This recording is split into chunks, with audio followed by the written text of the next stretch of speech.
Hello and welcome to episode 116 of the HamCorp training manual. In this episode, we set up Xenoxine and Radox polymer. We also build the Shuttle and Mothership and obtain our first Tangum ore. This is the end of space travel progression. It took a few hours, but I finally got my data orb. I stopped feeding the data orb back because I wanted to see how many attempts it would take, and it took 15. The average is 1 in 13.3, so I got unlucky, slightly. I did also make a few biolabs, but I'm just now noticing I had a bunch of export buses on the top, and now they're gone? I didn't break them. That's bizarre. I did not break them. I even tried leaving and rejoining the server, but maybe it's a bug. Doesn't matter though, because I have my data orb.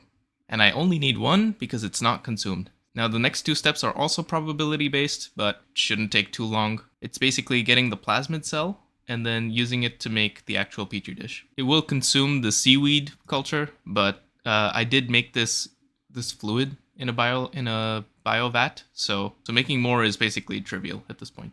So this should be done pretty soon. Oh, finally. Okay, now that we have this petri dish, I can set it up in a bacterial vat. I'm gonna need oil, just straight up oil.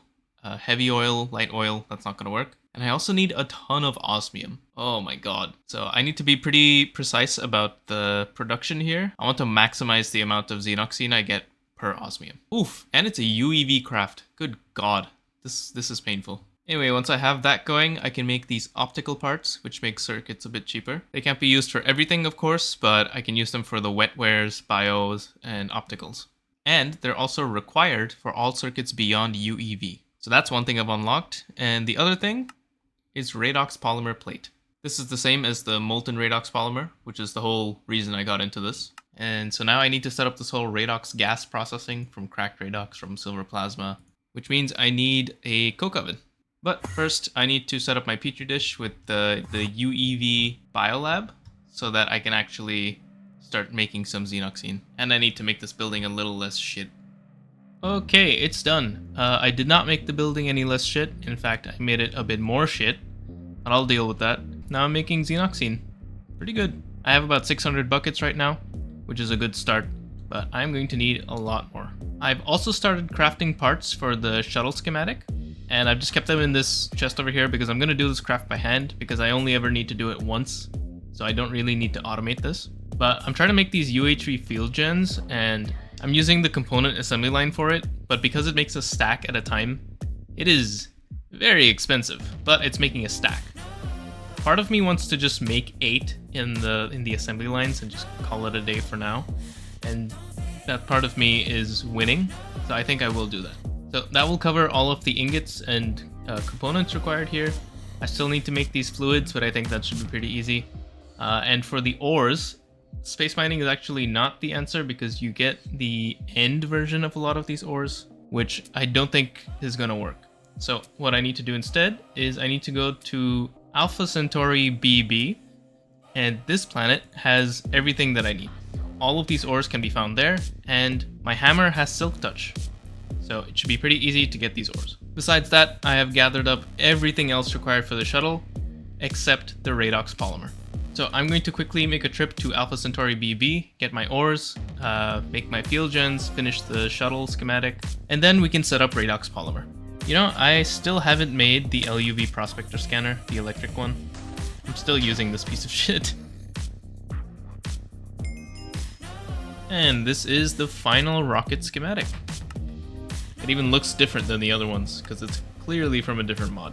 Okay, for Radox polymer, the starting point is here at this UV coke oven. Probably gonna have to spam quite a few coke ovens to have any decent raw Radox generation, but this is the first step to make raw Radox. 18 seconds for 1/8 of a bucket. That's pretty slow. And then a UHV distillation to get a bunch of stuff. You need a minimum of 5,000 liters. The super heavy, and light Radox can all be cracked, and the diluted Xenoxine can be distilled back into Xenoxine and some light Radox. It's of course not a full refund. With the super light Radox, I can oil crack it with silver plasma.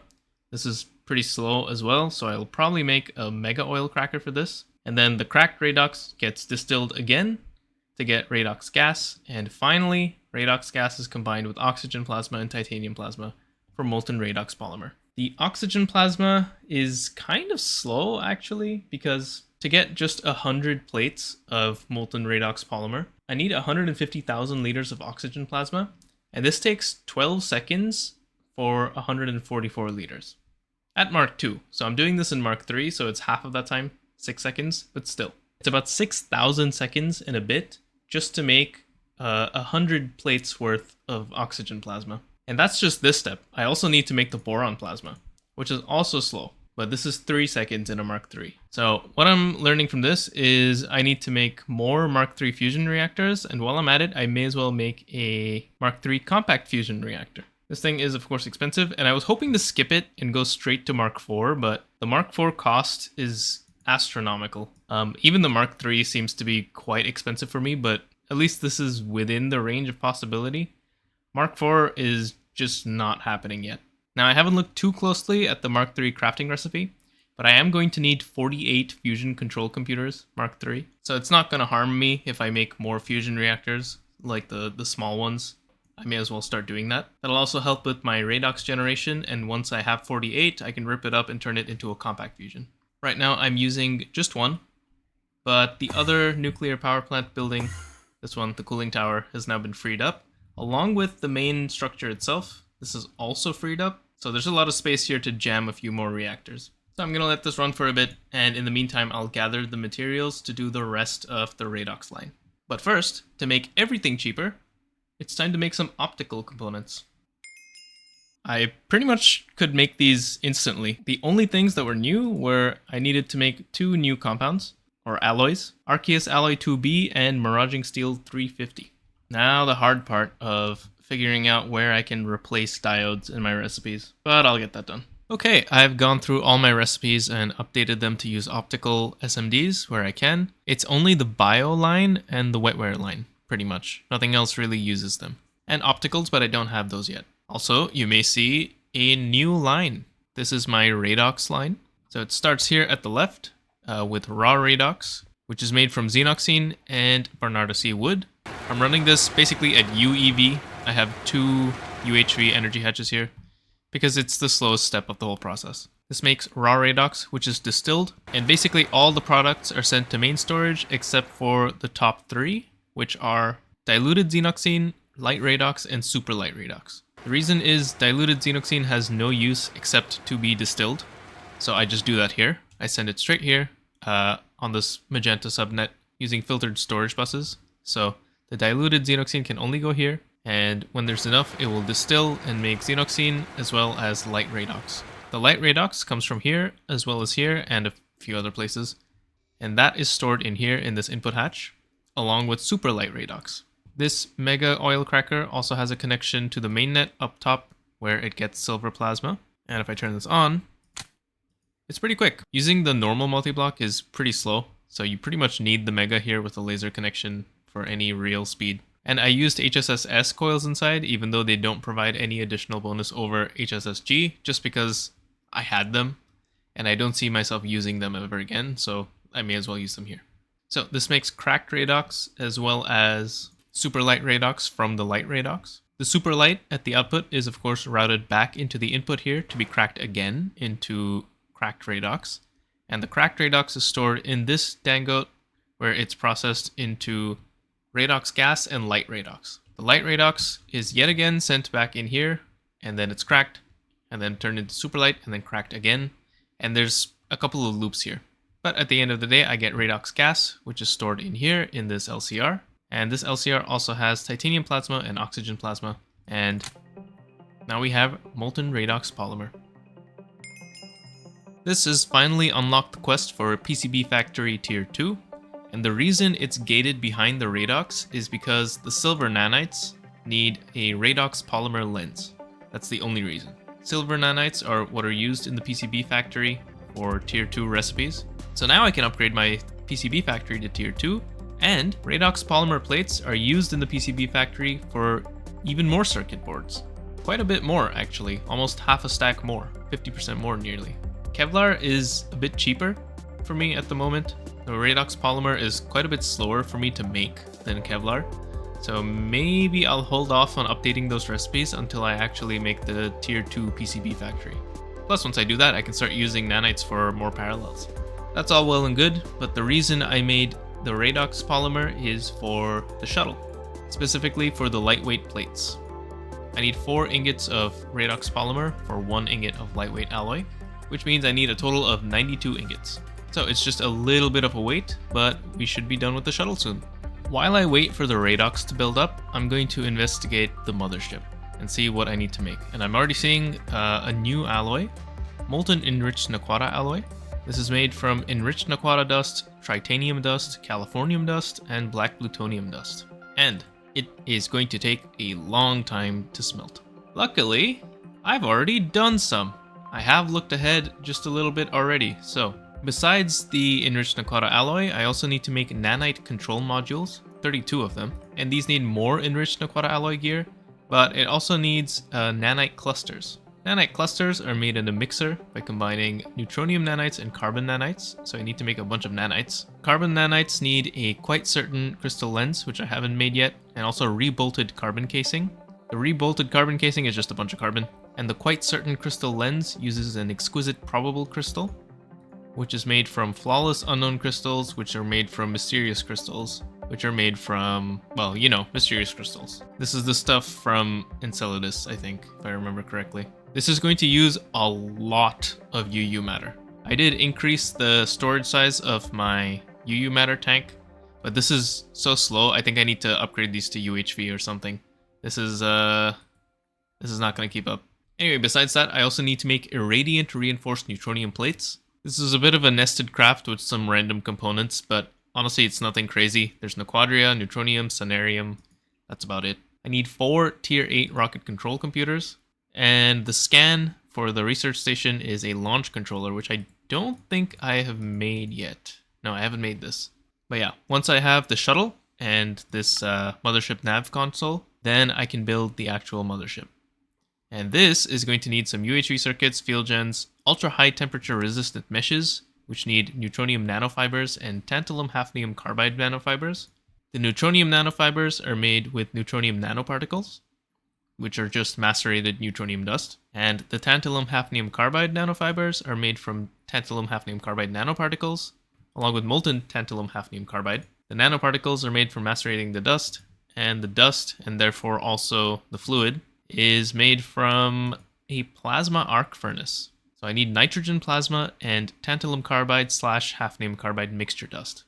And this gives me tantalum hafnium carbide ingots. This mixture dust is just a mixture, so that's pretty easy. I think this is the first plasma arc furnace recipe I've ever used. Fun. After I get this big quest done, there's a few other things I need to make, but we'll come back to that.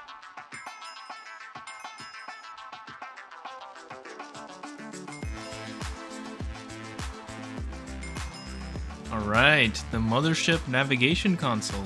Now I just need to gather a few more parts, and then do this checkbox quest, and then I can build the Mothership. On top of the parts you can see on screen right now, there's also the Mothership configuration terminal. I need to make this, nothing too crazy here. And I also need to make rocket engine bases and rocket engine jets. I'm not sure how many I need to make, so I will look into that. Each base gives me 2 meganewtons of force and holds 10,000 liters of Mark II Naquata-based fuel.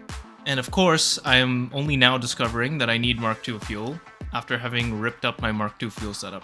I guess I can make it on demand. The rocket engine bases are a bit expensive. It uses quite a bit of infinity, which is a bit painful. Also nanites, and also the ultra high temperature resistant meshes. And 2 quantum tank 4s. Which I haven't made yet, but these need UHV circuits. The scan is a tier 4 booster, and the rocket engine jet is quite similar, except it also needs 8 huge infinity fluid pipes, ouch, and 64 heavy-duty rocket engine tier 4s. That's a lot. And the scan is also a tier 4 heavy-duty rocket engine. I'm gonna look into how many of these things I actually need, and I'll make as many as I need, and then I will be back to put together the mothership. But first, I'm just gonna checkbox this quest, but I need to gather this stuff.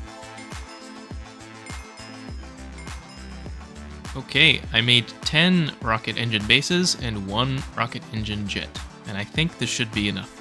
I've also gathered up the rest of the blocks needed to actually form the space station, or to form the mothership. To actually make the mothership, I am going to use the shuttle.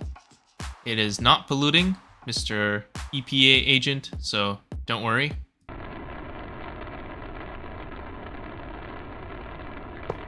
Right. Now, mothership. It is now in orbit around Earth, and let's go land on it.